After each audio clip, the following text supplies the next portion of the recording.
नमस्कार, आप देख रहे हैं सत्ता की परख। लोकसभा चुनाव में इंडिया गठबंधन को मिली सफलता के चलते कांग्रेस के सभी सहयोगी दल देश के कई राज्यों में होने वाले विधानसभा चुनाव में सीटों को लेकर अड़ियल रुख अपनाए हुए हैं। सपा हरियाणा विधानसभा चुनाव में इंडिया गठबंधन के तहत सीटें लेने पर अड़िग है। सूत्रों के मुताबिक कांग्रेस नेतृत्व को बता दिया गया है कि अगर हरियाणा में सपा कमजोर है तो यूपी में भी कांग्रेस मजबूत नहीं है।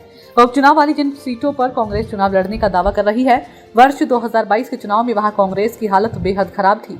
सभी दावों को दरकिनार करते हुए हरियाणा में विधानसभा चुनाव की तैयारियों के बीच कांग्रेस नेता और पूर्व मुख्यमंत्री भूपेंद्र सिंह हुड्डा ने राज्य में आपके साथ गठबंधन के बारे में हुड्डा ने कहा कि हमारा समाजवादी पार्टी के साथ भी गठबंधन है, लेकिन यह केंद्रीय स्तर का गठबंधन है, राज्य आधारित नहीं। हरियाणा में हमारा कोई गठबंधन नहीं है। राष्ट्रीय स्तर पर सभी दलों के साथ गठबंधन है, लेकिन राज्य स्तर पर ऐसी कोई चर्चा नहीं है। उन्होंने कहा कि कांग्रेस अपने दम पर चुनाव लड़ने में सक्षम है, तो वहीं पेरिस ओलंपिक में 100 ग्राम ज्यादा वजन की वजह से पदक जीतने से चूकी भारतीय पहलवान विनेश फोगाट ने सांसद दीपेंद्र हुड्डा और उनके परिवार के साथ मुलाकात की। इससे राजनीतिक गलियारों में ऐसी अटकलें तेज हो गई हैं कि कुश्ती से संन्यास की घोषणा कर चुकी विनेश जल्द ही कांग्रेस के साथ राजनीतिक पारी शुरू कर सकती हैं। सूत्रों के अनुसार विनेश शीघ्र ही प्रियंका गांधी से मिलकर कांग्रेस में शामिल होने की घोषणा कर सकती हैं। पेरिस ओलंपिक में बेहतरीन प्रदर्शन के बाद प्रियंका ने सोशल मीडिया पर विनेश फोगाट को बधाई देकर विनेश से मिलने की इच्छा भी जताई थी। ये मुलाकात इसी संदर्भ में देखी जा रही है कि हालांकि पिछले कुछ दिनों से विनेश के कांग्रेस में शामिल होने और चुनाव लड़ने की चर्चाएं तेज है। हालांकि इस बारे में फिलहाल विनेश या उनके परिवार की ओर से कोई भी प्रतिक्रिया नहीं आई है। मुलाकात के बाद दीपेंद्र हुड्डा ने मीडिया से बातचीत करते हुए विनेश के कांग्रेस में शामिल होने की बात को काल्पनिक भी बताया। उधर पूर्व मुख्यमंत्री भूपेंद्र सिंह हुड्डा ने कहा कि लोकसभा के नतीजों ने साफ तौर पर दिखा दिया है कि हरियाणा में कांग्रेस और भाजपा के बीच ही मुकाबला है। आगामी चुनावों के लिए इनेलो बसपा गठबंधन पर टिप्पणी करते हुए भूपेंद्र हुड्डा ने कहा कि कांग्रेस अकेले अपने दम पर चुनाव लड़ने में पूरी तरह सक्षम है। आम आदमी पार्टी के साथ गठबंधन के सभी दावों को खारिज करते हुए कि वोट काटने वालों के लिए कोई जगह नहीं है। सियासी जानकारों का कहना है कि कांग्रेस ने यूपी के उपचुनाव में 3 से 5 सीटें मांगी है, तो सपा ने हरियाणा और महाराष्ट्र में दावा ठोका है। हरियाणा में विधानसभा चुनाव का कार्यक्रम जारी हो चुका है, तो वहीं सपा का कहना है कि हरियाणा में 11 सीटें यादव बहुल और 7 सीटें मुस्लिम बहुल हैं। इनमें से सपा 5 सीट मांग रही है। दूसरी ओर बताते हैं कि कांग्रेस की हरियाणा इकाई के नेता सपा को साझेदारी के तहत सीटें देने के लिए तैयार नहीं है। उनका कहना है कि यहाँ सपा का जनाधार ही नहीं है। सपा ने कांग्रेस को बता दिया कि हरियाणा में सपा कमजोर है, तो यूपी में भी कांग्रेस मजबूत नहीं है।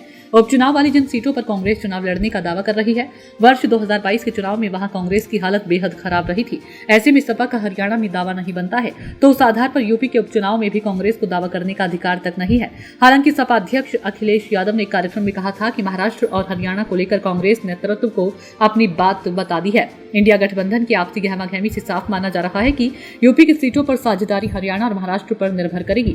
अगर इन 2 राज्यों में सपा को हिस्सेदारी नहीं मिली, तो यूपी में भी सपा कांग्रेस को कोई सीट देने की इच्छुक नहीं है। यूपी के 10 विधानसभा उपचुनावों से पहले सियासी पारा चढ़ा हुआ है। एक तरफ बीजेपी में अंदरूनी कलह की खबरें सामने आ रही है, तो वहीं दूसरी तरफ सपा और कांग्रेस में भी रार बढ़ने के आसार नजर आ रही हैं। बीजेपी में केशव प्रसाद मौर्य और सीएम योगी आदित्यनाथ के बीच कथित तनातनी की बातें हो रही हैं, जबकि सपा कांग्रेस में उपचुनाव के लिए सीट बंटवारे को लेकर उहू पहू की स्थिति बनी हुई है। वहीं बसपा प्रमुख अपने बिखरे हुए वोट बैंक को समेटने के लिए पूरी तैयारी शुरू कर दी है। इन हालातों पर नजर डालें तो एक बार फिर से सीट बंटवारे को लेकर सपा कांग्रेस में रार होने वाली है, क्योंकि यह कहा जा रहा है कि कांग्रेस 4 सीटों की डिमांड कर रही है, लेकिन वह 3 से कम पर बिल्कुल भी राजी नहीं होगी। वैसे तो कांग्रेस कुंदर की मंझवा, फूलपुर और मीरापुर सीट की डिमांड कर रही है, लेकिन सूत्रों से जानकारी निकलकर सामने आ रही है, उसके मुताबिक सपा केवल फूलपुर सीट देना चाहती है। सियासी जानकारों का कहना है कि सभी राजनीतिक दल यूपी उपचुनाव में बेहतरीन प्रदर्शन के लिए रणनीति तैयार कर रही है। विपक्षी गठबंधन इंडिया में शामिल समाजवादी पार्टी और कांग्रेस के बीच सीट बंटवारे को लेकर द्वंद्व के हालात दिखाई दे रहे हैं। सपा और कांग्रेस की ये रार सपा को नुकसानदायक साबित होंगी।